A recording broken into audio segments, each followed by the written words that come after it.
ഉടമ്പടിയുടെ ഏറ്റവും വലിയ ശക്തി എന്ന് പറയുന്നത്, ഇത് എത്ര ആധ്യാത്മികമായിട്ട് തോറ്റ് തുന്നമ്പാടി കിടക്കുന്നവനെയും അത് വൃത്തിമെനയായിട്ട് ഉടമ്പടിയിലേക്ക് അവന് അത് പ്രയോഗത്തിൽ കൊണ്ടുവരുമ്പോൾ പെട്ടെന്ന് ഇവൻ്റെ ഫെയ്ത്ത് ഇയർ അവൻ്റെ വയസ്സിനേക്കാൾ കൂടുതലാകും. നമുക്കറിയാമല്ലോ, എപ്പോഴും ഇപ്പം നമ്മളൊരു ലെൻസ് ഒരു തീപ്പെട്ടിക്കൊള്ളി എടുത്ത് വെച്ചു. അപ്പോൾ നമ്മൾ എന്നിട്ട് ലെൻസ് എടുത്തിട്ട് സൂര്യന് നേരെ പിടിച്ചു. അപ്പോൾ ലെൻസ് പിടിക്കുമ്പോൾ തന്നെ തീപ്പെട്ടിക്കൊള്ളി കത്തത്തില്ല അല്ലേ? ആ ലെൻസിൻ്റെ സൂര്യപ്രകാശം ഫോക്കസ് ചെയ്തിട്ട് ആ മരുന്നിലേക്ക് ഒരു കുറച്ച് നേരം അങ്ങനെ ഫോക്കസ് ചെയ്യുമ്പോൾ തീപ്പെട്ടിക്കൊള്ളിയുടെ മരുന്ന് വശം പുകഞ്ഞ് കത്തും. അതുപോലെ ഉടമ്പടി കൃത്യതയിലേക്ക് അവൻ പറയണ പോലെ ചെയ്യുമ്പോൾ ആ ചെയ്യാൻ പറ്റിയ ദൈവസ്നേഹം ഉണ്ടാകണം, ആ ചെയ്യാൻ പറ്റിയ ദൈവവിശ്വാസം ഉണ്ടാകണം, ആ ചെയ്യാൻ പറ്റിയ ദൈവപ്രത്യാശ ഉണ്ടാകണം. ഇതിന് അറിവിൻ്റെ പ്രത്യാശയുണ്ട്, അഭിഷേക പ്രത്യാശയുണ്ട്. അതാണ് വിഷയം. ഒരു വിഷയം നമ്മൾ അറിവിൽ ചെയ്യുമ്പോൾ അറിവിൻ്റെ പ്രത്യാശ ഉണ്ടാകത്തുള്ളൂ. ഒരു വിഷയം നമ്മൾ അനുഭവത്തിൽ ചെയ്യുമ്പോൾ അഭിഷേക പ്രത്യാശ ഉണ്ടാകും. അപ്പം നിങ്ങൾ പറയാം, അച്ഛാ മനസ്സിലാകണില്ലെന്ന് പറയും. അത് മനസ്സിലാക്കി തരാം. അതെന്താ ഇപ്പോൾ സംഭവം വെച്ച് കഴിഞ്ഞാൽ, നമ്മൾ ദൈവസ്നേഹത്തോടെയാണ് നിങ്ങൾ അവൻ പറയണ പോലെ ചെയ്യണമെന്നുണ്ടെങ്കിൽ അത് പെട്ടെന്ന് നമുക്ക് ദൈവത്തെ അനുഭവിക്കാൻ പറ്റും. ദൈവസ്നേഹത്തോടെയാണ് നമ്മൾ ഓരോ വിഷയവും. ഇപ്പോൾ ഈ അദ്ദേഹത്തിൻ്റെ പ്രൊഫസർ ടോയ് തോമസ്, വൈഫിൻ്റെ അസുഖം അറിയാമല്ലോ. വൈഫിൻ്റെ ചെറിയ അസുഖമൊന്നുമല്ല. ആ വൈഫിൻ്റെ അസുഖം ആദ്യം ലിംഫോമ എന്ന് പറയുന്ന മുഴയുന്ന ക്യാൻസർ ആണെന്നാണ് ആദ്യം ഡിക്റ്റേറ്റ് ചെയ്തത്. പക്ഷേ അതിൻ്റെ സ്കാനിങ് റിപ്പോർട്ട് വന്നപ്പോൾ എന്താ സംഭവിച്ചിരിക്കണമെന്ന് അറിയാം. അത് ആ രോഗം അഡിനോ കസിനോവ എന്ന് പറഞ്ഞ അതായത് ക്യാൻസറിൻ്റെ 5ാം സ്റ്റേജായി. 5ാം സ്റ്റേജായെന്ന് വെച്ചാൽ പിന്നെ ഇനി അതിന് മരുന്നില്ല, അതിന് റേഡിയേഷൻ ഇല്ല, കീമോ ഇല്ല, ഓപ്പറേഷൻ ഇല്ല, ഒന്നുമില്ല. ആകപ്പാടെ ഉള്ളതെന്ന് വെച്ച് കഴിഞ്ഞാൽ മരണം വരെയുള്ള പാലിയേറ്റീവ് കെയർ മാത്രമേ ഉള്ളൂ. ഈ പ്രൊഫസറിൻ്റെ വൈഫിൻ്റെ അവസ്ഥയാണ് പെട്ടെന്ന് പാലിയേറ്റീവ് കെയറിൽ മാത്രമായിപ്പോയി. കാര്യം ആ രോഗത്തിന് മരുന്നില്ല, കീമോ ഇല്ല, റേഡിയേഷൻ നടക്കത്തില്ല, ഓപ്പറേഷൻ ഇല്ല. അപ്പോൾ ഇതെല്ലാം ഈ ഒരു സിറ്റുവേഷനിലാണ് വൈഫും പ്രൊഫസർ ടോയ് തോമസും കൂടി ഉടമ്പടി എടുക്കുന്നത്. അതായത് ഒരു ക്യാൻസറിന് അതിന് ആ 5th സ്റ്റേജിലാണ് വന്നിരിക്കുന്നത്. അതിന് ഓപ്പറേഷൻ ഇല്ല, കീമോ നടക്കാൻ പറ്റത്തില്ല, പിന്നെ ഓപ്പറേഷനും ഇല്ല, റേഡിയേഷനും ഇല്ല. അപ്പം പിന്നെ എന്താ ഉള്ളത്? മരണത്തിനായി കാത്തിരിക്കുക, ഒരുങ്ങുക മാത്രമേ ഉള്ളൂ ആ വിഷയം. അപ്പം ആ ഒരു സിറ്റുവേഷനിൽ ഈ പ്രൊഫസർ എന്താ ചെയ്യണത്? പ്രൊഫസർ പറയണത്, ഞാൻ ഈ പത്രം ഓരോ വീട്ടിലും കൊണ്ടുപോയിട്ട് കർത്താവിനെക്കുറിച്ചും ഞങ്ങളുടെ അനുഭവത്തെക്കുറിച്ചും അവരോട് സംസാരിക്കുമെന്നാണ്. ഇത് ആദ്യം തുടങ്ങിയ പരിപാടിയാണ്, വെറുതെ കൊണ്ടേ കൊടുക്കുകയല്ല. ഈ അറിവിൻ്റെ പ്രത്യാശയും അഭിഷേകത്തിൻ്റെ പ്രത്യാശയും തമ്മിൽ വ്യത്യാസമുണ്ട്. കാര്യം എന്നിട്ട് ഇവർ പറയുന്നത്, അതായത് ഇതിൽ നിന്ന് രക്ഷപ്പെടാൻ കഴിയുമെന്ന് വൈഫിന് പ്രത്യാശ ലഭിച്ചു. ഇവർക്ക് രണ്ടുപേർക്കും പ്രത്യാശ ലഭിക്കുന്നുണ്ട്. നമ്മളെപ്പോഴും പ്രത്യാശ എന്ന് പറയുമ്പോൾ ഉടനെ നമ്മൾ ഉദ്ദേശിക്കുന്നത് ഒരു അറിവിൻ്റെ പ്രത്യാശയുണ്ട്, അഭിഷേകത്തിൻ്റെ പ്രത്യാശയുണ്ട്. അറിവിൻ്റെ പ്രത്യാശ ഉണ്ടെങ്കിലും നമ്മുടെ ഉള്ളിൽ ഒരു നിരാശ ഉണ്ടാകും. മനസ്സിലായില്ലേ? അറിവ് മൂലം ഉണ്ടാകുന്ന പ്രത്യാശയും ഒരു ആത്മീയ പ്രത്യാശ അല്ലത്. അതൊരു സെക്യുലറായിട്ടുള്ള ഹോപ്പാണ്, അറിവിൽ നിന്ന് നമുക്കുണ്ടാകുന്ന ഹോപ്പാണ്. പക്ഷേ യഥാർത്ഥ ഹോപ്പ് അനോയിൻറ്റഡ് ഹോപ്പ് എന്ന് പറയും. എന്താണ്? റോമ 5:5 എടുത്ത്, പ്രത്യാശ നമ്മെ നിരാശരാക്കുന്നില്ല, കാരണം നമുക്ക് നൽകപ്പെട്ടിരിക്കുന്ന പരിശുദ്ധാത്മാവിലൂടെ ദൈവത്തിൻ്റെ സ്നേഹം നമ്മുടെ ഹൃദയങ്ങളിലേക്ക് ചൊരിയപ്പെട്ടിരിക്കുന്നു. അതാണ് പ്രശ്നം. ഇത് അറിവിൻ്റെ പ്രത്യാശ അല്ല. ഇത് വെച്ചുകൊണ്ട് പ്രത്യാശ എന്ന് പറഞ്ഞുകൊണ്ട് വാപിളിച്ചിട്ട് കാര്യമില്ല. ഇതെന്ന് പറയണത് പരിശുദ്ധാത്മാവിനാൽ നിറയുമ്പോൾ നമ്മൾ പ്രവർത്തിക്കുന്ന പരിശുദ്ധാത്മാവിനാൽ നമ്മിൽ പ്രവർത്തിക്കുന്ന പരിശുദ്ധാത്മാവിനാൽ ദൈവത്തിന്റെ സ്നേഹമെന്തെന്ന് നമ്മൾ അറിയുന്നു. ഇതാണ് ഞാൻ നിങ്ങളോട് പറഞ്ഞത്. അതായത് സാധാരണ കേവലമായ അറിവിലൂടെ ഒരു പ്രത്യാശ ഉണ്ടാകും, അത് ബുദ്ധിപരമായ ഒരു പ്രത്യാശയാണ്. പക്ഷേ ദൈവദാനമായ പ്രത്യാശ എന്ന് പറയുന്ന പുള്ളി അതിൽ പരിശുദ്ധാത്മാവിൻ്റെ കണ്ടൻറ്റ് വൈസ് റിച്ചായിരിക്കും. അതുകൊണ്ടാണ് നമുക്ക് നിരാശ തോന്നാത്തത്. പല പ്രത്യാശ, ഇപ്പോൾ ഒരു കല്യാണം വിട്ടുപോകുമ്പോൾ അമ്മ പറയും സാരമില്ല, അവൻ പോയാൽ വേറെ തന്നെ അതിനേക്കാളും നല്ല ദൈവം തരും. ശരിയാണ് മമ്മി എന്ന് പറയും. അതെന്താണ്? എന്നാലും നല്ലതായിരുന്നു, അവന് PR ഉണ്ടായിരുന്നു. മനസ്സിലായില്ലേ? ഇതാണ് അലങ്കോല പ്രത്യാശ എന്ന് പറയുന്നത്. ഇപ്പോൾ ഒരു കല്യാണം സെറ്റായി, പക്ഷെ അത് വിട്ടുപോയപ്പോൾ ഇവക്ക് ഇത്രയും നാൾ അവർ ബോണൊക്കെ വിളിച്ചായിരുന്നു, ഭയങ്കര വർത്തമാനമൊക്കെ ആയിരുന്നു, ഇപ്പം കെട്ടിയതുപോലെയാണ് അവർ പോയത്. പക്ഷെ സംഗതി പൊളിഞ്ഞു പോയപ്പോൾ പിന്നെ ഇവക്ക് ഭക്ഷണവും വേണ്ട, ഉറക്കവും ഇല്ല, അവൾക്ക് പ്രാന്തിയെപ്പോലെ അവിടെ ഇരിക്കുകയാണ്. അപ്പം മമ്മി വന്ന് അവളോട് പറയണേ, എടി ഇതിപ്പോൾ അവൻ പോട്ടെ, അവന് വേറെ വല്ല കേസൊക്കെ ഉണ്ടാകും, ദൈവം അത് നമ്മുടെ കണ്ണിൽ കൊള്ളാനുള്ള പുരുകത്തിലാക്കി തന്നതാണെന്നൊക്കെ പറഞ്ഞ് മമ്മിയുടെ കാറ്റഗറിസ് അടിച്ച് അവളെ ഏൽപ്പിച്ചു. ഇതിനേക്കാൾ നല്ലത് നമുക്ക് വരും, അതല്ലേ ദൈവം ഇത് മാറ്റിയതെന്നൊക്കെ. ഇതൊക്കെ മാനുഷികമായിട്ട് പറഞ്ഞ് പറ്റിക്കാവുന്നല്ല, വലിയ കഥയൊന്നുമില്ല. അത് തൽക്കാലത്തേക്കുള്ള സുഖം കൊടുക്കുന്നേ ഉള്ളൂ. ഇതിന് അറിവിൻ്റെ പ്രത്യാശ എന്ന് പറയും. അപ്പോൾ ഇവൾ പറയും, ശരി മമ്മി, ഇനി ഞാൻ വിഷമിക്കത്തില്ല, ഞാൻ ഭക്ഷണം കഴിച്ചോളാം എന്ന് പറഞ്ഞാലും അവൾ ഭക്ഷണം കഴിക്കും. പക്ഷേ എന്ത് പറ്റും? നിരാശ അവളുടെ ഉള്ളിൽ. ഇപ്പോൾ നല്ലതായിരുന്നത്, അതിന് അതിന് PR കിട്ടുമായിരുന്നു, ഇനി വലിയ കുഴപ്പമൊന്നുമില്ല, ഇനി ഏത് കാലമാടനാണോ വരാൻ പോണത് എന്നൊക്കെ ഓർത്തിട്ട് അവൾക്ക് ഭയങ്കര സംഘർഷം ഉണ്ടാകും. ഇങ്ങനെ ഈ ഒരു വിഷയത്തിനാണ് നമ്മൾ നിരാശ ഉണ്ടാകും, പ്രത്യാശ ഉണ്ടാകും, പക്ഷെ അതേസമയം തന്നെ നിരാശ തോന്നിക്കുകയും ചെയ്യും. ഇവിടെ പരിശുദ്ധാത്മാവിന് പ്രത്യേകിച്ച് റോളൊന്നുമില്ല. അപ്പുറത്തെ കാര്യം എന്താണ്? ഇപ്പം ഈ മമ്മി പറഞ്ഞിട്ടുണ്ടായിരിക്കുന്ന പ്രത്യാശ മാനുഷികമായ അറിവിൻ്റെ പ്രത്യാശയാണ്. പക്ഷെ നമുക്ക് വേണ്ടത് എന്താണ്? അഭിഷേകത്തിൻ്റെ പ്രത്യാശയാണ്. അഭിഷേകത്തിൻ്റെ പ്രത്യാശ എങ്ങനെയാണ് വരണത്? ദൈവസ്നേഹത്തിൽ നിന്നാണ് ഉണ്ടാകണത്. നിങ്ങൾ പത്രം കൊടുത്തു എന്നും പറഞ്ഞുകൊണ്ട് നിങ്ങൾക്ക് ദൈവാനുഗ്രഹം കിട്ടണമെന്ന് നിർബന്ധമില്ല. കൊടുക്കണം എന്താണ്? ദൈവസ്നേഹത്തോടെ കൊടുക്കണം. പറഞ്ഞ മനസ്സിലായില്ലേ? കാര്യം ഇതിൻ്റെ എല്ലാം എപ്പോഴും നമ്മൾ ശ്രദ്ധിക്കേണ്ടത്, ഉടമ്പടിയുടെ ഓരോ കാര്യവും ശ്രദ്ധിക്കേണ്ടത് നിങ്ങൾ ചെയ്യുന്ന. ഇപ്പോൾ രോഗികളെ നിങ്ങളെ പോയി കാണുന്നു, അല്ലേ? രോഗികളെ പോയി കാണുന്നു. അതുപോലെ തന്നെ നിങ്ങൾ വസ്ത്രമില്ലാത്തവർക്ക് വസ്ത്രം കൊടുക്കുന്നു. അതുപോലെ തന്നെ നിങ്ങൾ പൈസ ഇല്ലാത്തവർക്ക് പൈസ കൊടുക്കുന്നു. ഇതൊക്കെ നിങ്ങൾക്ക് സാങ്കേതികമായിട്ടൊക്കെ ചെയ്യാൻ പറ്റും, ആരും ചെയ്യണതാണിത്. പക്ഷേ അതല്ല പ്രശ്നം. ഉടമ്പടിയിൽ അത് ചെയ്യുമ്പോൾ അത് ദൈവികമാകണമെന്നുണ്ടെങ്കിൽ ദൈവസ്നേഹത്തിലൂടെ ചെയ്യാൻ പറ്റത്തുള്ളൂ. ഈ ദൈവസ്നേഹത്തോടെ ചെയ്യുമ്പോഴാണ് ദൈവികമായ, ഇപ്പം നമ്മൾ ഫെയ്ത്ത്, ഹോപ്പ് ആൻഡ് ചാരിറ്റിക്ക് ദൈവിക പുണ്യങ്ങളെന്നാണ് പറയണത്.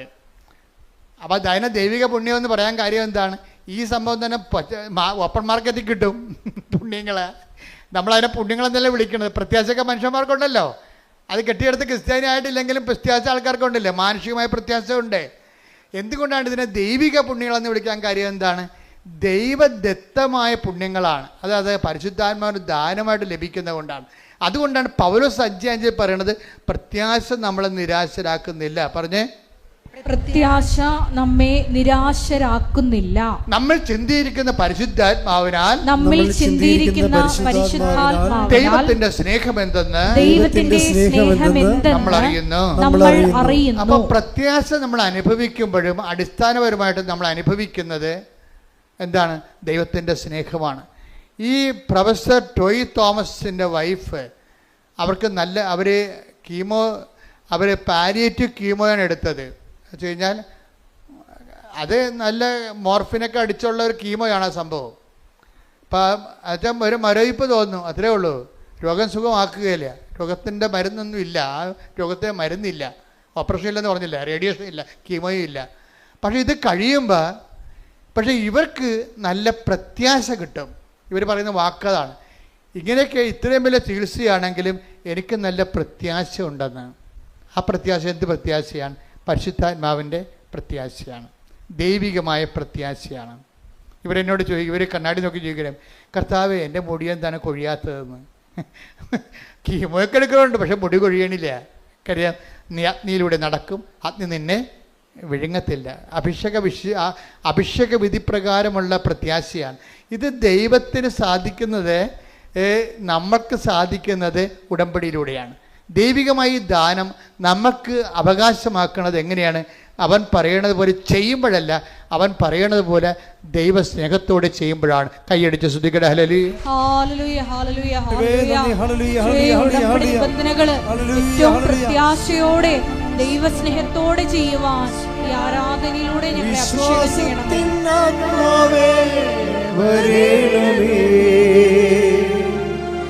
ആശ്വാസത്തിൻ ആത്മാവേ വരേണമേ, വിശ്വാസത്തിൻ ആത്മാവേ വരേണമേ, ആശ്വാസത്തിൻ ആത്മാവേ വരേണമേ, പരിശുദ്ധാത്മാവേ പാവനാത്മാവേ എന്റെ ഹൃദയത്തിൽ വന്നു വാഴണേ. പരിശുദ്ധ പരമ ദിവ്യകാരുണ്യത്തിന് എന്നേരവും ആരാധനയും സ്തുതിയും പുകഴ്ചയും ഉണ്ടായിരിക്കട്ടെ. കൈ നെഞ്ചത്ത് വെച്ചൊന്ന് ആത്മാർത്ഥത്തോടെ പ്രാർത്ഥിച്ചേ. കർത്താവേ, കർത്താവേ, ഞങ്ങൾക്കെല്ലാവർക്കും അഭിഷേക വിധി പ്രകാരമുള്ള പ്രത്യാശയുടെ അഭിഷേകം ലഭിക്കാൻ ഞങ്ങളെ അനുഗ്രഹിക്കണമേ.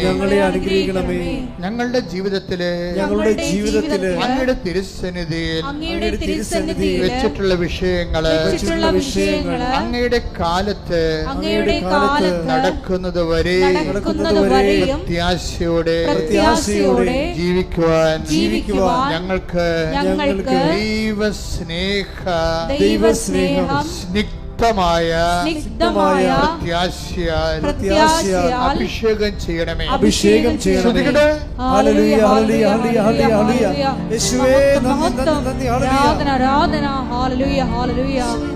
വിശ്വാസത്തിൻ ആത്മാവേ വരേണമേ, ആശ്വാസത്തിൻ ആത്മാവേ വരേണമേ, വിശ്വാസത്തിൻ ആത്മാവേ വരേണമേ, ആശ്വാസത്തിൻ ആത്മാവേ വരേണമേ, പരിശുദ്ധാത്മാവേ പാവനാത്മാവേ എന്റെ ഹൃദയത്തിൽ വന്നു വാഴണേ. എപ്പോഴും നമ്മൾ ശ്രദ്ധിക്കേണ്ട കാര്യം, ഉടമ്പടിയെ ഇങ്ങനെ ഒക്കുമെങ്കിലും ഒക്കട്ടെ, നമുക്ക് ചെയ്ത് നോക്കാം. നിങ്ങൾ അങ്ങനെ ഒരു അംബിഗസ് ഹൈപ്പോത്തറ്റിക്കലായിട്ട് ഒരു സാങ്കല്പികമായിട്ട് ചെയ്യുമ്പോഴാണ് നിങ്ങൾ ശരിക്കും ഉടമ്പടി എടുത്ത് പണി മേടിക്കണത്. കാര്യം എന്താണ്? നിങ്ങൾ ദൈവത്തെ പരീക്ഷിക്കുകയാണ്. ചില ആൾക്കാരെന്ത് ചെയ്യും? അവർ ഉടമ്പടിയെക്കുറിച്ച് നല്ലവണ്ണം പഠിക്കും. ആദ്യം സാക്ഷ്യങ്ങളെല്ലാം കേട്ട് മനസ്സിൽ ഉറപ്പാക്കും. എന്നിട്ടെന്താ? ഒറ്റ ചെയ്താണ്. അവർ ഒറ്റ ചെയ്താണ്. ഉടമ്പടിക്ക് മുമ്പ് തന്നെ അവരിവിടെ വരുന്ന മുമ്പ് തന്നെ അവർ പോയി കുമ്പസാരിക്കും. അവർ ഇന്നലെ കേട്ട സാക്ഷ്യം എന്താണ്? ഞാൻ ഉടമ്പടിക്ക് മുമ്പ് തന്നെ 1 മാസമേ ഉടമ്പടിക്ക് എന്നെ ഒരുക്കിയെന്ന്. അതാണ് സംഭവം. ഞാൻ ഉടമ്പടി ചെയ്യുന്നതിന് 1 മാസം മുമ്പ് തന്നെ ഞാൻ ഉടമ്പടിയിലാണെന്ന രീതിയിൽ ജീവിക്കാൻ തുടങ്ങിയെന്ന് പറഞ്ഞിരിക്കുക. എന്താണ്? സത്യസന്ധമായിട്ട് ഇൻവെസ്റ്റ് ചെയ്തിരിക്കുകയാണ്. അപ്പം അങ്ങനെ വരണ കാരണം എന്ന് വെച്ച് കഴിഞ്ഞാൽ അവർക്ക് ലാഗിങ് വരത്തില്ല. പക്ഷേ ലാഗിങ് വന്നില്ലേലും ഇങ്ങനെയുള്ള ആൾക്കാരെ സംബന്ധിച്ചിടത്തോളം ആന്തരിക അഭിഷേകമുള്ള കാരണം അവർക്ക് ടൈം പ്രശ്നമല്ലാതെ വരും. ഒരു കംപ്ലൈൻറ്റും ചെയ്യത്തില്ല. എന്താ കാര്യം? അതിന് ടൈം ആകുമ്പോൾ കർത്താവ് കൃത്യമായിട്ട് അത് ചെയ്യും. ഇപ്പം എന്താ വിഷയം എന്ന് പറയണത്? ഇപ്പോൾ നിങ്ങൾക്കറിയാമല്ലോ, ഈ പറഞ്ഞ പ്രൊഫസർ ടോയ് തോമസിൻ്റെ വിഷയം തന്നെ എടുക്കുക. അവർ ആ ചേട്ടായി എന്താ ചെയ്യണത്? അവർ കോളേജ് പ്രൊഫസറാണ്, പക്ഷേ ഇവരും അതുപോലെ തന്നെ ടീച്ചറാണ്. പക്ഷെ അവരെന്ത് ചെയ്യും? അവർ ഈ സിറ്റുവേഷനിലും മറ്റുള്ളവർക്ക് ഈ പത്രങ്ങൾ കൊണ്ടുപോയി എല്ലായിടത്തും പറഞ്ഞിട്ട് അവരുടെ അനുഭവങ്ങളും അവരുടെ അനുഭവം എന്ന് പറഞ്ഞാൽ എന്താണെന്നറിയാവോ? അവിടെ അനുഭവം എന്ന് പറഞ്ഞാൽ അവരുടെ രോഗത്തിന് എന്താ സംഭവിച്ചിരിക്കുന്നത്? റേഡിയേഷൻ പറ്റത്തില്ല, ഓപ്പറേഷൻ പറ്റത്തില്ല, കീമോ പറ്റത്തില്ല. പക്ഷേ എന്ത്? പാലിയേറ്റീവ് കീമോ, മരിക്കാനുള്ള കീമോ കൊടുത്തിരിക്കുക. ആ സംഭവം പക്ഷേ ഒരു കീമോ കഴിഞ്ഞ് 2 കീമോ 3ാമത്തെ കീമോ ടെസ്റ്റ് ചെയ്ത് നോക്കിയപ്പോൾ ഉണ്ട് 99% ഇവർ സുഖപ്പെട്ടിരിക്കണം. അപ്പോൾ ഇവരുടെ അനുഭവങ്ങൾ പറഞ്ഞാണ് ഇവർ ആൾക്കാർക്ക് പത്രങ്ങൾ കൊടുക്കുന്നത്. എന്നുവെച്ചാൽ അത് കൊടുത്ത് ഒപ്പിച്ച് തീർക്കുന്ന ഒരു കാര്യമല്ല. മറിച്ച് എന്താണ്? അത് തന്നെ ഒരു ജോലിയാണ്, പ്രേക്ഷിത പ്രവർത്തനമാണ് ഉടമ്പടി. കാര്യം കാര്യം ഇത് ആദ്യമേ തന്നെ ഞാൻ തുടങ്ങിയപ്പോൾ തന്നെ പിശാച് പല്ലും നഖവും കൊണ്ട് പത്രത്തെ എതിർത്തായിരുന്നു. ഇപ്പം ഞാൻ 3-4 പേര് ഇതിൻ്റെ ഒരു കീബോർഡിൽ നിൽക്കുന്ന ആൾക്കാരുണ്ട്. ഞങ്ങൾക്ക് ഇതിനെക്കുറിച്ച് ഐഡിയ ഉണ്ട്, വ്യക്തമായ ഐഡിയ ഉണ്ട്. അപ്പോൾ എന്തെല്ലാം ലോകം മുഴുവനും തലകുത്തും പറഞ്ഞാലും ഞങ്ങളുടെ തലകുത്തും അറിയത്തില്ല. എന്താ കാര്യം? ഇപ്പം ഞാൻ തന്നെ നിങ്ങളുടെ വിഷയത്തിൽ ഞാൻ എപ്പോഴും സംസാരിക്കണം. എന്താ കാര്യം? ഈ വിഷയത്തിൻ്റെ ഇപ്പം ഞാൻ ജീവിച്ചിരിക്കുന്നതോളം കാലം ഫസ്റ്റ് ഹാൻഡ് പ്രൈമറി വിറ്റ്നസ് ഞാനാണ്. മാതാവ് പ്രത്യക്ഷപ്പെടേണ്ട കണ്ടത് ഞാനാണ്. ഞാൻ മാത്രമേ അമ്മയെ കണ്ടുള്ളൂ, സത്യമായിട്ടും കണ്ടുള്ളൂ. പക്ഷേ ഇന്ന് ലക്ഷക്കണക്കിന് മനുഷ്യർ അമ്മയെ കാണുന്നുണ്ട്, അനുഭവത്തിലൂടെയും നേരെയും. അപ്പോൾ ഇപ്പോൾ തന്നെ പ്രൊഫസർ ജോയ് തോമസിൻ്റെ ഈ ക്യാൻസർ വന്നിരിക്കുന്ന ചേച്ചി ഒരു ദിവസം വചനം കേട്ടുകൊണ്ടിരിക്കുക പറയും, ഇന്ന് കഠോരമായ രോഗത്തിലിരിക്കുന്നവർ മാതാവിൻ്റെ സാന്നിധ്യം മഴവില്ല് പോലെ കാണുമെന്ന് പറഞ്ഞ് അതുപോലെ തന്നെ കണ്ട്. അതെന്താ കാര്യം വെച്ച് കഴിഞ്ഞാൽ ഈ വിശ്വാസത്തിൽ ദൈവത്തെ അന്വേഷിക്കുന്നവർക്ക് ദൈവം സമീപസ്ഥനാണ്. ഹൃദയ പരമാർത്ഥതയോടെ take the bed of God. സ്തുതിക്കട്ടെ. ഹല്ലേലൂയ, ഹല്ലേലൂയ, ഹല്ലേലൂയ, ഹല്ലേലൂയ. യേശുവേ നന്ദി. ഹല്ലേലൂയ, ഹല്ലേലൂയ, ഹല്ലേലൂയ. യേശുവേ ആരാധന, ആരാധന, ആരാധന. യേശുവേ നന്ദി. മഹത്വം, മഹത്വം, മഹത്വം, മഹത്വം. ഹല്ലേലൂയ, ഹല്ലേലൂയ, ഹല്ലേലൂയ. 145 സങ്കീർത്തനം 18 തിരുവചനം. സങ്കീർത്തനം 145:18. തന്നെ വിളിച്ചപേക്ഷിക്കുന്നവർക്ക് ഹൃദയ പരമാർത്ഥതയോടെ വിളിച്ചപേക്ഷിക്കുന്നവർക്ക് കർത്താവ് സമീപസ്ഥനാണ്. കളങ്കമില്ലാതെ പരമാർത്ഥത വേണം. അല്ല വെക്കുവോ? അച്ഛൻ പറഞ്ഞ് ശരിയായിരിക്കുവോ? അത് മഴവില്ല് ചുമ്മാ കണ്ടതല്ലേ? ആകാശത്ത് കാണാം മഴവില്ലൊക്കെ. പിന്നെ അച്ഛൻ പറഞ്ഞതാണ്, അച്ഛൻ പറഞ്ഞാലും പറഞ്ഞില്ലെങ്കിലും മഴവില്ല് അവിടെ ഉണ്ടാകത്തില്ലേ? ഇങ്ങനെയൊക്കെ എന്ത് വേണമെങ്കിൽ നമുക്ക് സംശയിക്കാം. അതുകൊണ്ട് തന്നെയാണ് ഹൃദയ പരമാർത്ഥതയോടെ. കാര്യം എന്താണ്? കർത്താവ് എന്നോട് സംസാരിച്ചതാണെന്ന് അതൊക്കെ ദൈവവിധി പ്രകാരമുള്ള ദൈവഹിതപ്രകാരമുള്ള ദർശനങ്ങളുണ്ടാകും. അപ്പോൾ ആ വ്യക്തിക്ക് അത് ഉദ്ദേശിക്കുന്നുണ്ടെങ്കിൽ ആ വ്യക്തിക്ക് അതിൻ്റെ ഇൻ്റർപ്രിട്ടേഷൻ കൊടുത്തിരിക്കും ദൈവം. ഇങ്ങനെയല്ല നമ്മൾ സ്വപ്നത്തിലൂടെ ഓരോ കാര്യങ്ങൾ വിവേചിക്കുന്നത്. ദൈവഹിതപ്രകാരമുള്ള ദൈവം ഉദ്ദേശിച്ചിട്ട് കൊടുക്കുന്ന സ്വപ്നങ്ങളുണ്ട്, ദൈവം ഉദ്ദേശിച്ചിട്ട് കൊടുക്കുന്ന ദർശനങ്ങളുണ്ട്. അതെന്താണ്? അതിൻ്റെ പ്രിൻ്റ് ഔട്ട് ഉൾപ്പെടെയാണ് അതിൻ്റെ ആ വ്യക്തിയെ അഡ്രസ്സ് ചെയ്യണത് വിത്ത് അഡ്രസ്സാണ് കൊടുക്കണത്. കാര്യം എന്താണ്? ഇത് എന്നെക്കുറിച്ച് പറഞ്ഞതാണെന്ന് ആന്തരികമായ ബോധ്യം എനിക്ക് കിട്ടും. Praise the Lord. ദൈവഹിതപ്രകാരമുള്ള ദർശനങ്ങൾക്കോ സ്വപ്നങ്ങൾക്കോ ദൈവം നിങ്ങൾക്ക് തന്നെ ബോധ്യപ്പെടുത്തി തരും. എന്താണ്? ഇത് നിങ്ങളെ തന്നെ ഉദ്ദേശിച്ച് ചെയ്തിട്ടുള്ളതാണെന്ന് പറയും. അത് പറയുന്ന സമയത്ത് ചിലർക്ക് കുളിരോടുന്ന പോലുള്ള ശാരീരികമായ ഫിസിക്കൽ ഫിനോമിന ഉണ്ടാകും. ദൈവാനുഭവത്തിന് ഒത്തിരിയേറെ രസകരമായ അനുഭവങ്ങളുണ്ട്. കാര്യം അത് പറഞ്ഞുകൊണ്ടിരിക്കുന്ന സമയത്ത് 2 പടി ഇരട്ട അഭിഷേകം എന്ന് പറയും. പറയുന്നവർക്കും കേൾക്കുന്നവർക്കും ഒരേ സമയം തന്നെ ആന്തരികമായ ഈ ബോഡിയിൽ തന്നെ ഫീലിംഗ് ചെയ്യും. ഒരു പ്രത്യേക നമ്മൾ ഒരു പൂരണിപ്പ് എന്നൊക്കെ പറയുന്ന പോലെ രീതിയിലുള്ള ഒരു ഫീലിംഗ് നമുക്കുണ്ടാകും. കേൾക്കുന്നവർക്കും ഉണ്ടാവും, പറയുന്നവർക്കും ഉണ്ടാവും. അപ്പോൾ എന്താണ്? പരിശുദ്ധാത്മാവിൽ ചെയ്യുന്ന കാര്യങ്ങൾക്കും സംഭവിക്കുന്ന കാര്യങ്ങൾക്കും നമുക്ക് പേഴ്സണൽ കൺകറൻസ് കിട്ടാൻ നമുക്ക് വ്യക്തിപരമായി ദൈവം നൽകുന്ന ശാരീരികമായ അനുഭവങ്ങൾ ഫിസിക്കൽ ഫിനോമെറ്റിസിസമാണ്. ശരിക്കും പറഞ്ഞാൽ ഇങ്ങനെയുള്ള ഒരു വിഷയം ദൈവികമായ കാര്യങ്ങളുടെ ശാരീരികമായ പ്രതിഭാസങ്ങൾ അത് ഇന്നത്തെ കാലത്ത് ഉടമ്പടിയുടെ അനുഭവങ്ങളിൽ കൂടിക്കൂടിയാണ് വരണത്. അപ്പം അത് എല്ലാവർക്കും അതുകൊണ്ടാണ് സുഗന്ധാഭിഷേകം വരണത്, മഴവില്ല് വരണത്, അതുപോലെ തന്നെ മാതാവ് സ്വപ്നത്തിൽ വന്നു വിളിക്കണത്. കഴിഞ്ഞ ദിവസങ്ങളിൽ ഒരു സാക്ഷ്യം ഉണ്ടായെന്ന് വെച്ച് കഴിഞ്ഞാൽ ആ മനുഷ്യന് അദ്ദേഹം പറയണത് ഇവിടെ ഇതിന് വാതിക്കലിരിക്കുന്ന മാതാവ് വന്ന് എന്നെ ഒരു സ്വർണത്തിൻ്റെ വടി കൊണ്ട് ഞാൻ അമ്മയോട് പറഞ്ഞായിരുന്നു, അമ്മ എൻ്റെ ജന്മത്തിൽ ഞാൻ 5:30 എഴുന്നേരം ചരിത്രമില്ല. എനിക്ക് 35 വയസ്സായി. 35 കൊല്ലത്തിനുള്ളിൽ ഇന്ന് വരെ ഞാൻ 8 മണിക്കൊക്കെയാണ് എഴുന്നേൽക്കണത്. ഞാനെങ്ങനെയാണ് 5:30 എഴുന്നേൽക്കണത്? അപ്പോഴെന്ത് ചെയ്ത് അമ്മ കറക്റ്റ് 5:29 ആയപ്പോൾ കൃപാസനം വാദിക്കാൻ നിൽക്കുന്ന മാതാവ് വന്ന് എന്നെ തോണ്ടി വിളിച്ചു.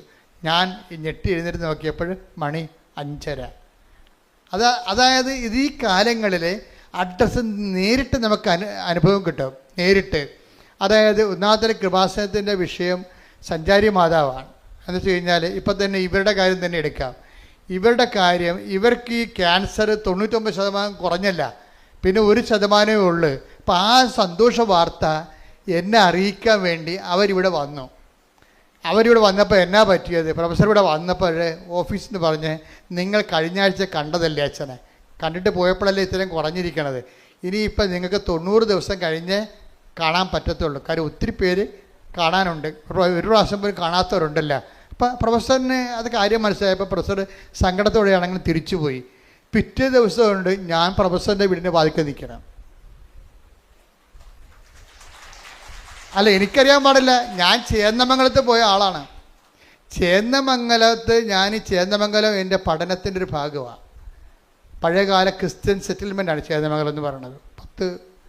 1800 കൊല്ലം പഴക്കമുള്ള സെറ്റിൽമെൻറ്റാണ്. അപ്പോൾ അതിനെക്കുറിച്ചുള്ള പഠനങ്ങളൊക്കെ ഉണ്ട്. ഞാൻ പഠിച്ച ഒരു പുസ്തകം എഴുതുന്നുണ്ട്. ആ പുസ്തകത്തിൻ്റെ ആവശ്യത്തിന് വേണ്ടി ഞാൻ ചേന്നമംഗലത്ത് യഹൂദ പള്ളി ചെന്ന് ആ പള്ളി ഒത്തിരി ഏടാകൂടങ്ങളിൽ പോയിട്ടാണ് ആ പള്ളിയിലെത്തിയത്. പള്ളി അടച്ചിട്ടിരിക്കാൻ. പള്ളി അടച്ചിട്ടപ്പോൾ റോഡ് വക്കെ നിന്നിരിക്കുന്ന ഒരാളിനെ വിളി ഞാൻ വിളിച്ചിട്ട് ഞാൻ കാറിലേക്ക് വിളിച്ചപ്പോൾ അയ്യോ ജോസഫത്തല്ലേ, എന്താ ഇവിടെ എന്ന് ചോദിച്ചു. ഞങ്ങൾ ഇന്നലെ അച്ഛനെ കാണാമെന്നു. അപ്പോഴെന്ത്, അച്ഛാ ഞങ്ങൾ സാക്ഷ്യം പറയാൻ ഇരിക്കുകയാണ്, 1% കൂടിയേ എനിക്ക് ക്യാൻസർ ഉള്ളൂ, ബാക്കിയെല്ലാം അമ്മ ഏറ്റെടുത്ത്, അച്ഛാ ഒന്ന് പ്രാർത്ഥിക്കാൻ പറഞ്ഞു. അപ്പോൾ എന്താണ്, ഇവിടുന്ന് മടക്കി വിട്ട ആളെ അമ്മ എന്നെ അവിടെ വീട്ടിൽ കൊണ്ട് ആശീർവദിച്ചു. അപ്പോൾ എന്താ പ്രശ്നം വെച്ച് കഴിഞ്ഞാൽ, സഞ്ചാരി മാതാവ് ഇതാണ് സംഭവം. ഇക്കാലങ്ങളിൽ ഉടമ്പടിയുടെ വിഷയം എന്ന് പറയണത് ജീവനോടെ അത് ഞാൻ പറഞ്ഞ ഉടമ്പടി നിങ്ങൾ അതിൻ്റെ ഒഴുക്കത്തുനിന്ന് ഒഴുകിയാൽ മതി. മനസ്സിലായോ? ഉടമ്പടി തടസ്സമില്ലാതെ ഒന്ന് ഒഴുകിയാൽ മതി. അതിൻ്റെ ഫലം സ്വാഭാവികമായിട്ട് ഉണ്ടാകണമെന്നാണ്. നമുക്ക് റിസ്ക് ഇല്ല. എന്താ കാരണം, ഒരു കാര്യം നടന്നില്ലെങ്കിൽ ദൈവം അത് ഏറ്റെടുത്തിട്ടുണ്ടെങ്കിൽ ദൈവം നേരിട്ട് ആ വിഷയത്തിൽ തീരുമാനം ഉണ്ടാക്കും. അതാണ് ഉടമ്പടി. എന്താ കാര്യം, ഇത് മാതാവിൻ്റെ പ്രത്യക്ഷീകരണത്തിൻ്റെ സ്ഥിരീകരണത്തിൻ്റെ വിഷയമായത് കാരണം നമ്മളെ അനുഗ്രഹിക്കുക, സാക്ഷികളാക്കി മാറ്റുക ആരുടെ ആവശ്യമാണ്? നമ്മുടെ ആവശ്യം പോലെ തന്നെ ദൈവത്തിൻ്റെ ആവശ്യമാണ്. അതുകൊണ്ടാണ് ഇത് സ്പീഡാകുന്നതിൻ്റെ കാര്യം. നിങ്ങൾക്ക് ചിലർക്ക് പറ്റുന്ന അബദ്ധം, നിങ്ങളിങ്ങനെ പൊട്ടം കണ്ണാനെ പോലെ തപ്പിയും തടഞ്ഞുമൊക്കെ എന്തെങ്കിലുമൊക്കെ ചെയ്യോ, ഇനി അത് എവിടെ കൊടുക്കാനാണ്, രോഗികളെ കാണാനാണ്, ആരെ കാണാനാണ്, നമ്മുടെ താലൂക്കിൽ ഗവൺമെൻറ് ആശുപത്രി ഉണ്ടാ കൊള്ളാം, നല്ല പരിപാടിയെ പോയി. അവിടെ ഇന്ന് വരെ ഒരു ഗവൺമെൻറ് ആശുപത്രി പോയിട്ടില്ല, എല്ലാം പ്രൈവറ്റ് ആശുപത്രിയിലേ പോയിട്ടുള്ളൂ. അപ്പോൾ പാവത്തങ്ങളൊക്കെ ഉള്ള ഗവൺമെൻറ് ആശുപത്രി ആയിരിക്കുമല്ലോ ഉള്ളത്, അവരാണല്ലോ പോയി കാണേണ്ടത്. അപ്പോൾ അവരെപ്പോയി കാണുമ്പോൾ ഇവർക്ക് അറിയത്തില്ല, ഇവരുടെ മനുഷ്യരുള്ള സംസർഗം അതാണ്. നമ്മുടെ താലൂക്കിൽ ഗവൺമെൻറ് ആശുപത്രി ഉണ്ടാകുന്ന പോലും അവർക്ക് അറിയത്തില്ല, അത്രയും ബന്ധമുള്ളു. അങ്ങനെ മനുഷ്യനുമായിട്ട്, സാധാരണ മനുഷ്യനായിട്ട് ഒരു ബന്ധമില്ലാത്തവരെ ഇപ്പോഴെന്ത് ഉടമ്പടി എന്ത് ചെയ്യും, അവരെ തിരക്കിപ്പോകും. തിരക്കിപ്പോകണത് ഉടമ്പടിയുടെ ഒരു നിയോഗം നിറവേറ്റാനല്ല, ശരിക്കും പറഞ്ഞാൽ ദൈവത്തിൻ്റെ സ്നേഹത്തിൽ നിങ്ങൾ വളരാൻ വേണ്ടിയാണ്. Price the Lord. അത് മനസ്സിലായി, അത് ഓർത്തേക്കണം. ഉടമ്പടി അപ്പോൾ നിങ്ങൾ ഞങ്ങൾ പ്രൈവറ്റ് ആശുപത്രിയിൽ പോയി, ഞങ്ങളത് കണ്ടു, രോഗികൾ കണ്ടു, കുറേ നേരം അവിടെ ഇരുന്ന് സംസാരിച്ചു, അവർക്ക് ഇതൊക്കെ കയ്യിലുള്ളതൊക്കെ കൊടുത്തു എന്നൊക്കെ പറഞ്ഞാൽ ഒന്നും ഉടമ്പടി വർക്ക് ചെയ്യത്തില്ല. നിങ്ങൾ എന്താ കാര്യം നിങ്ങൾ ചെയ്യണ കാര്യങ്ങളെല്ലാം ആരാ? ക്രിസ്തുവിനോടുള്ള സ്നേഹത്തോടെയാണ് ചെയ്യേണ്ടത്. Price the Lord. ഇത് നിങ്ങൾ ചെയ്യുമ്പോഴെല്ലാം കർത്താവിൻ്റെ സ്നേഹത്തിലാണ് അത് ചെയ്യേണ്ടത്. പ്രാർത്ഥിക്കുക. കർത്താവായ ദൈവമേ, ഞങ്ങൾ ചെയ്യുന്ന ഓരോ പ്രേക്ഷിത പ്രവൃത്തികളും അങ്ങയുള്ള സ്നേഹത്താൽ സുവിശേഷത്തിന്റെ സാക്ഷിയായി ചെയ്യുവാൻ ഇടയാക്കണമേ. അപ്പോഴേ ഇതിൻ്റെ വിഷയത്തിൽ നമ്മൾ ചെയ്യും തോറും നമ്മൾക്ക് പരിശുദ്ധാത്മാവിനെ കിട്ടും. നമുക്കിത് ചെയ്യുമ്പോൾ ഈ പരിശുദ്ധാത്മാവിലാണ് നിങ്ങൾ ചെയ്തത്, അത് ഉടമ്പടിയുടെ കാര്യങ്ങൾ നിറവേറ്റാൻ വേണ്ടി, നമ്മുടെ കാര്യം നേടാൻ വേണ്ടി ഉള്ള ഉദ്ദേശത്തിലാണ് ചെയ്തതെന്ന് അറിയാൻ പറ്റും നമുക്ക്. ഇപ്പം നിങ്ങളൊരു കാര്യം ചെയ്ത് ഒരു സാരി വാങ്ങിച്ചു കൊടുത്തു, അല്ലെങ്കിൽ നിങ്ങൾ പൈസ ആൾക്കാർക്ക് കൊടുത്തു, അല്ലെങ്കിൽ നിങ്ങൾ ഭക്ഷണം പാകം ചെയ്തവനെ കൊടുത്തു. ഇത് നിങ്ങൾ ചെയ്യുമ്പോൾ ഇത് പരിശുദ്ധാത്മാവിലാണ് ചെയ്തത്. അതാ നിങ്ങളുടെ ഹ്യൂമൻ സ്പിരിറ്റിൽ ഉടമ്പടിയുടെ കാര്യങ്ങൾ നിറവേറ്റാൻ വേണ്ടി ചെയ്യണമല്ലോ എന്ന് വിചാരിച്ചുകൊണ്ട് ചെയ്യാൻ വേണ്ടി ചെയ്തതാണോ എന്ന് അറിയാൻ നമുക്ക് പറ്റും. എങ്ങനെ അറിയാൻ പറ്റുമെന്ന് അറിയാമോ? പരിശുദ്ധാത്മാവിലാണ് ചെയ്തതെങ്കിൽ പിന്നെയും ചെയ്യാൻ വേണ്ടി നമുക്ക് സ്പിരിറ്റ് ഉണ്ടാകും. ഇല്ലെന്നുണ്ടെങ്കിൽ ഇന്ന് രോഗികൾ കൊണ്ടേ കൊടുത്ത് ഇനിയിപ്പോൾ 90 ദിവസം അത് അവരെ കൊടുത്താൽ മതിയല്ല. മനസ്സിലായില്ലേ? 90 ദിവസം ഉണ്ട്. അപ്പോൾ എല്ലാ ആഴ്ചയും കൊണ്ടുപോയി രോഗികൾക്ക് ഭക്ഷണം കൊടുക്കണം. കുഴപ്പമില്ല, 90 ദിവസം വരെ കൊടുക്കാം, പട്ടണത്തിനും കൊടുക്കാം. അപ്പം നമ്മൾ ഈ ദിവസം എണ്ണി കൊടുക്കും. അത് പക്ഷേ അതിനൊന്നും കൗണ്ട് ഡൗൺ ആണ്. അതൊക്കെ എന്താ പ്രശ്നം വെച്ച് കഴിഞ്ഞാൽ അത് ഉടമ്പടി പ്രകാരമല്ല. അത് നിങ്ങളുടെ വയറ്റിപ്പഴുപ്പിന് വേണ്ടി നിങ്ങൾ ചെയ്യുന്ന എന്തോ ഒരു ദൈവത്തിൻ്റെ കണ്ണിൽ പൊടിയിടാൻ വേണ്ടിയുള്ള എന്തോ ഒരു തരം പ്രവർത്തനങ്ങളാണ്, മനുഷ്യപ്രവർത്തനങ്ങളാണ്. അത് പ്രേക്ഷിത പ്രവർത്തനങ്ങളല്ല. ഇത് പ്രേക്ഷിത പ്രവർത്തനവും മനുഷ്യപ്രവർത്തനവും തമ്മിൽ വ്യത്യാസം. പ്രേക്ഷിതം മീൻസ് അതിൻ്റെ അർത്ഥം എന്താ? വൺ ഹു ഈസ് സെൻറ്റ്, അല്ലേ? പ്രേക്ഷിതം അതായത് ഒരാളെ പറഞ്ഞു വിടുക. ഒരാൾ പറഞ്ഞിട്ടാണ് നമ്മളത് ചെയ്യണത്. അതിനാണ് പ്രേക്ഷിതം എന്ന് പറയണത്. സംസ്കൃത വാക്കാണ്. അതിനാ പ്രേക്ഷിത എന്നൊക്കെ പറയത്തില്ലേ. എന്നുവെച്ചാൽ സ്വയം ചെയ്യണതല്ല. ദൈവം എൻ്റെ പിതാവ് എന്നെ അയച്ചതുപോലെ ടേക്ക് ദ ബെഡപ്പോൺ സ്തുതിക്കട്ടെ. ഹല്ലേലൂയ ഹല്ലേലൂയ ഹല്ലേലൂയ. യേശുവേ നന്ദി, യേശുവേ സ്തുതി. ഹല്ലേലൂയ ഹല്ലേലൂയ ഹല്ലേലൂയ ഹല്ലേലൂയ. യേശുവേ ആരാധന ആരാധന ആരാധന. യേശുവേ നന്ദി, മഹത്വം മഹത്വം മഹത്വം. യോഹന്നാൻ 20:21. പിതാവ് എന്നെ അയച്ചതുപോലെ, പറഞ്ഞ പിതാവ് എന്നെ അയച്ചതുപോലെ ഞാനും നിങ്ങളെ അയക്കുന്നു. അതാണ് വിഷയം. ഞാനും അയക്കുന്നു. അടുത്ത വരി. ഇത് പറഞ്ഞിട്ട് അവരുടെ മേൽ വിശ്വസിച്ചുകൊണ്ട് അവരോട് അരുൾ ചെയ്തു, നിങ്ങൾ പരിശുദ്ധാത്മാവിനെ സ്വീകരിക്കുവിൻ. അപ്പോൾ എപ്പോഴും പ്രേക്ഷിത പ്രവർത്തനത്തിന് അത് എൻസ്പിരിറ്റഡ് ആണ്, മനസ്സിലായില്ലേ? മറ്റൊരു സാധാരണ പ്രവർത്തനങ്ങൾക്ക് ഹ്യൂമൻ സ്പിരിറ്റഡ് ആണ്. ഇത് വ്യത്യാസം ഇതാണ്. പ്രേക്ഷിത പ്രവർത്തനം ഇപ്പം നമ്മൾക്ക് നമ്മുടെ IELTS പാസ്സാകാൻ വേണ്ടി നമ്മൾ പൊതിച്ചോറ് കെട്ടിക്കൊണ്ടുപോയി രോഗികൾക്ക് കൊടുക്കുന്ന ഗുഡ് ബൈ, അവരും തിന്ന് നമുക്ക് സമാധാനം. എന്നിട്ട് നമ്മൾ കമ്പ്യൂട്ടറെ റിസൾട്ട് വന്നാന്ന് പറഞ്ഞ് കൈയടിച്ചെടുത്ത് നോക്കിക്കൊണ്ടിരിക്കുന്നു. ഇത് ഹ്യൂമൻ സ്പിരിറ്റിലാണ് വർക്ക് ചെയ്യണത്. പ്രേക്ഷിത പ്രവർത്തനം എന്ന് പറഞ്ഞാൽ എന്താണ്? എൻ്റെ പിതാവ് എന്നെ അയച്ചതുപോലെ. പിതാവ് യേശുവിന് ഏറ്റവും വലിയ പ്രേക്ഷിതനാരാണ്? ഈശോയാണ്. അപ്പ അയച്ചതാണ്. എൻ്റെ പിതാവിനെ അയച്ചതുപോലെ എന്ത് ചെയ്യണം? ഞാനും നിങ്ങളെ അയക്കുന്നു. അപ്പോൾ നിങ്ങൾ പോകുമ്പോൾ യേശുക്രിസ്തുവാണ് നിങ്ങളെ ഗവൺമെൻറ് ആശുപത്രിയിലോട്ട് പറഞ്ഞു വിട്ടിരിക്കുന്നത് എന്ന് നമുക്ക് ഫീൽ ചെയ്യണം. അപ്പോഴാണത് പ്രേക്ഷിത പ്രവർത്തനം ആകണത്. യേശുക്രിസ്തുവാണ് നിങ്ങളെ. കർത്താവേ, ഒരു 10 പത്രം കയ്യിലെടുത്ത് അല്ലെങ്കിൽ 10 പൊതിച്ചോറ് ഉണ്ടാക്കുന്ന സമയത്ത് നിങ്ങൾ ജപമാല ചൊല്ലിക്കൊണ്ടാണല്ല രോഗികൾക്ക് വേണ്ടി പൊതിച്ചോറ് ഉണ്ടാക്കുന്നത്. അപ്പോൾ ഉണ്ടായിക്കൊണ്ടിരിക്കുന്ന സമയത്ത് നിങ്ങൾക്ക് അത് കൊണ്ടുപോകുന്നതിന് വേണ്ടി പരിശുദ്ധാത്മാവ് നിങ്ങൾക്ക് ആ സമയത്ത് തരും ദൈവം. അതാണ് പ്രേക്ഷിത പ്രവർത്തനത്തിൻ്റെ ഗുണം. പരിശുദ്ധാത്മാവ് തന്നു കഴിഞ്ഞാൽ ഇപ്പോൾ ഈ ജിബിൻ്റെ സാക്ഷ്യം കണ്ട് ജുബിൻ ഞാൻ പറഞ്ഞു, നേരത്തെ പറഞ്ഞ കക്ഷിയിൽ അയാളുടെ ചെറുപ്പക്കാരനാണ്. അയാൾ ഉടമ്പടി എടുത്തപ്പോൾ എന്താ സംഭവിച്ചത്? അയാൾക്ക് 4 സപ്ലൈ ഉണ്ടായത്, പിന്നെ അത് കൂടി 7 സപ്ലൈ ആയി. പിന്നെ എന്ത് ചെയ്ത്? അടുത്ത എഴുത്തിന് 7 സപ്ലൈ അയാൾ ജയിച്ചു. അതാണ് വിഷയം. അപ്പോൾ പക്ഷെ അയാൾ ചെയ്യണ കാര്യം എന്താണെന്നറിയാമോ? അതായത് വേറെ ബ്ലോസം എന്ന് പറഞ്ഞൊരാളെ കണ്ടുമുട്ടി ആശുപത്രി ചെന്നപ്പോൾ. ബ്ലസ്സൻ, ഈ ജൂബിൻ ബ്ലസ്സൻ എന്ന് പറഞ്ഞ ഒരാളെ ആശുപത്രിയിൽ കണ്ടുമുട്ടി. ബ്ലസ്സൻ എന്താ? ബ്ലസ്സന് ക്യാൻസറാണ്. അപ്പോൾ ബ്ലസ്സനെ ചികിത്സിച്ച് അവന് അയാളുടെ കയ്യിലുള്ളതൊക്കെ കൊടുത്ത് അവന് ഭക്ഷണമൊക്കെ വാങ്ങിച്ചു കൊടുത്ത് ബ്ലസ്സിന് തോന്നി ഇവനിപ്പോൾ പാവപ്പെട്ടവനാണ്, ഇവൻ്റെ അമ്മ ഇവിടെ നിന്ന് നോക്കിക്കൊണ്ടുകൂടെ നിൽക്കണം, അവർ പോയി കുളിക്കുകയോ വല്ലതും ചെയ്യണമെന്നുണ്ടെങ്കിൽ ഇവനെ നോക്കാൻ ആരുമില്ല. അപ്പോൾ ജൂബിൻ പറഞ്ഞു, ബ്ലസ്സിൻ്റെ അമ്മയല്ലേ, അമ്മ വീട്ടിൽ പോയി കുളിക്കുക നനക്കൊക്കെ ചെയ്തിട്ട് വാ, ഞാനിവിടെ ഇവനെ നോക്കിക്കൊണ്ട് നിന്നോളാം. കളി വേണ്ട, അത് പ്രേക്ഷിത പ്രവർത്തനം എന്ന് പറഞ്ഞാൽ അതാണ്. കളി മറന്ന കണ്ടില്ലേ? അങ്ങനെ നിന്ന് എത്ര ദിവസം എന്നറിയാവോ? അവൻ പാവപ്പെട്ടത് കൊണ്ട് അവർക്ക് ഒരു നേരം ആഹാരം കിട്ടണമെങ്കിൽ പണിയെടുക്കണ്ടേ. അപ്പം അതുകൊണ്ട് ഞാൻ എന്ത് ചെയ്ത്, അമ്മയെ പറഞ്ഞ് വീട്ടിൽ വിട്ടിട്ട് ഞാൻ 1 മാസം അവൻ്റെ കൂടെ നിന്നെന്ന് പറഞ്ഞു. Price the Lord. ഇതാണ് പ്രേക്ഷിത പ്രവർത്തനം. ഫ്രീഡിയ, ഇതാണ് പ്രേക്ഷിത പ്രവർത്തനം. അപ്പോൾ അവൻ മരിക്കാനായപ്പോൾ അവൻ പറഞ്ഞു, എനിക്ക് ജൂബിനെ കാണണമെന്ന് പറഞ്ഞു. പിന്നെ ജുബിൻ പോയി കണ്ടു. ജുബിൻ്റെ കൂടെ കൈവച്ച് അവൻ മരിച്ചു. അപ്പോൾ ഒരു മനുഷ്യന്മാരെങ്ങനെ ജീവിക്കണമെന്ന് നോക്കിയേ. അവസാന നിമിഷമാണ് അവനെ ശുശ്രൂഷിക്കാൻ കിട്ടിയെങ്കിലും ആ ജീവിതകാലം മുഴുവൻ ഇതിൽ നിന്ന് വരുമാനം കിട്ടി. ഈ ജൂബിനെ ഈ ബ്ലസ്സനെ സ്നേഹിച്ചതിൻ്റെ പേരിൽ കർത്താവ് അവൻ്റെ മരണം വരെ ഇതിൽ നിന്ന് അവന് വരുമാനം വന്നുകൊണ്ടിരിക്കും, കൃപയുടെ വരുമാനം വന്നുകൊണ്ടിരിക്കും. ഒരിക്കലും ജൂബിനെ ദൈവം മറക്കത്തില്ല.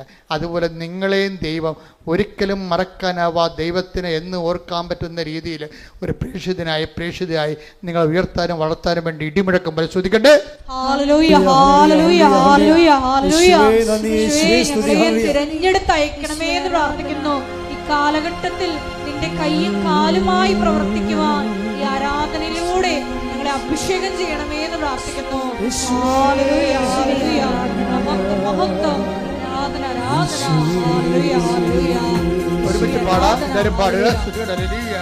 ബലഹീനതയിൽ ബലമേകി ബലവാനായോ നടത്തിടുന്നു.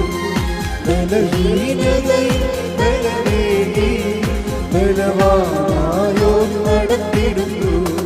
കൃപയാലേ കൃപയാലേ കൃപയാലനുദിനവും കൃപയാലേ കൃപയാലേ കൃപയാലനുദിനവും എന്റെ കൃപ നിനക്കു മതി കർത്താവിൻ തിരുവചനം. എന്റെ കൃപ നിനക്കു മതി കർത്താവിൻ തിരുവചനം. അനശ്വരമായ വചനമതേ അതിശയമായി നടത്തിടുന്നു. അനശ്വരമായ വചനമതേ അതിശയമായി നടത്തിടുന്നു. കൃപയാലേ കൃപയാലേ കൃപയാലനുദിനവും കൃപയാലേ കൃപയാലേ കൃപയാലനുദിനവും. പരിശുദ്ധ പരമ ദിവ്യകാരുണ്യത്തിന്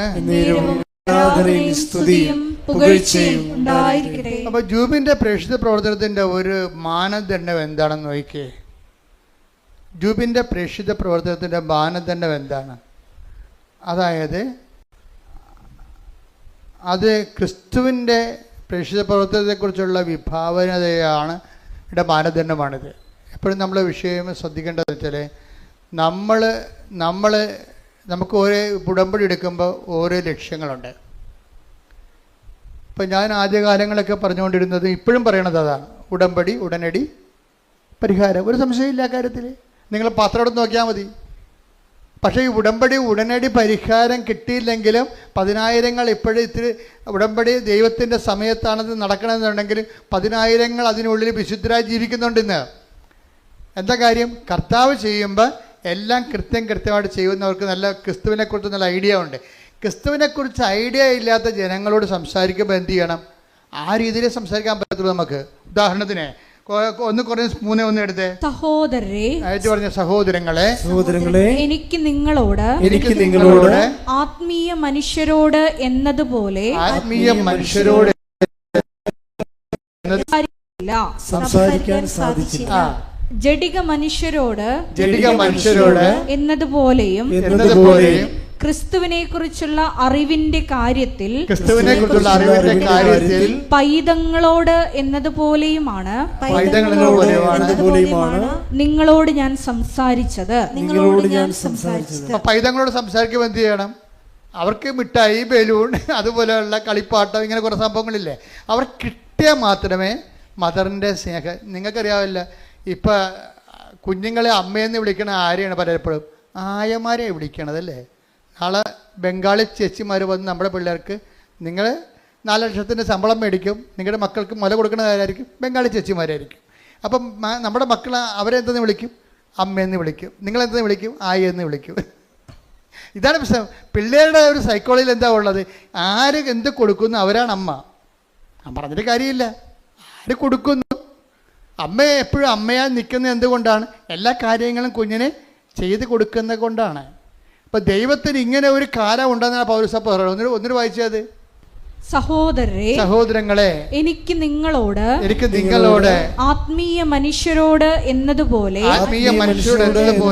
സംസാരിക്കാൻ സാധിച്ചില്ല. സംസാരിക്കാൻ സാധിക്കും. ആത്മീയ മനുഷ്യരോടാണ് സംസാരിക്കണമെന്നുണ്ടെങ്കിൽ എന്താണ്? നേരത്തെ പറഞ്ഞ കാര്യം 1 തിമോത്തി 4:8 എന്താണ്? ആത്മീയ മനുഷ്യരോട് സംസാരിക്കുന്നത് എന്തിനെക്കുറിച്ചാണ്? നിത്യജീവനെക്കുറിച്ചായിരിക്കും. ജഡിക മനുഷ്യരോട് സംസാരിക്കുന്നത് എന്തിനെക്കുറിച്ചായിരിക്കും? ഈ ജീവിതത്തിന് വേണ്ടിയായിരിക്കും സംസാരിക്കണത്. അപ്പം ഈ ജീവിതത്തിന് വേണ്ടി കർത്താവ് അഡ്രസ്സ് ചെയ്യണില്ലേ? അതാണല്ല ഉടമ്പടി. ഈ ജീവിതത്തിന് വേണ്ടി അവർക്ക് വീഞ്ഞില്ല, അവർക്ക് വീടില്ല, അവർക്ക് ജോലിയില്ല, അവരുടെ വിവാഹം നടക്കണില്ല, അവർക്ക് രോഗമാണ്. ഇതല്ലേ പരിശുദ്ധ ഉടമ്പടിയിലൂടെ ഈശോയോട് പറഞ്ഞിട്ടല്ലേ സമയബന്ധിതമായി ഈ വിഷയം സമാധാനം ഉണ്ടാകേണ്ടത്. പക്ഷേ അടുത്ത പടി എന്താണ് ഉടമ്പടിയുടെ? ഈ ജീവിതത്തിന് വേണ്ടി മാത്രമാണ് നിങ്ങൾ യേശു ക്രിസ്തു പ്രതിഷ്ഠിക്കുന്നത്. വെളപ്പാട് ശ്രദ്ധിക്കട്ടെ. ഹല്ലേലൂയ, ഹല്ലേലൂയ, ഹല്ലേലൂയ, ഹല്ലേലൂയ, ഹല്ലേലൂയ, ഹല്ലേലൂയ. യേശുവേ നന്ദി, യേശുവേ സ്തുതി. 1 കൊരിന്തോസ് 15:19. ആ, ഈ ജീവിതത്തിന് വേണ്ടി മാത്രം പറഞ്ഞ ഈ ജീവിതത്തിന് വേണ്ടി മാത്രം ക്രിസ്തുവിൽ പ്രത്യാശ വച്ചിട്ടുള്ളവരാണെങ്കിൽ